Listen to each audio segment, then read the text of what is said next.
பச்சை மிளகாயை உள்ளாக்க போட வேண்டும்.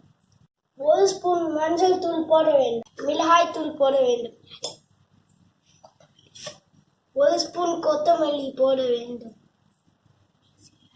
மிக்சியில் அரைக்கணும். கொஞ்சோண்டு எண்ணெயை தவாயில் போட்டு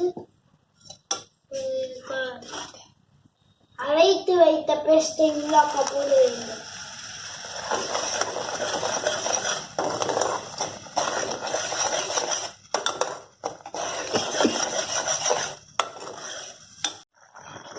நறுக்கி வைத்த வாழைக்காவை உள்ளாக்க போட்டு நன்றாக வறுக்கலாம்.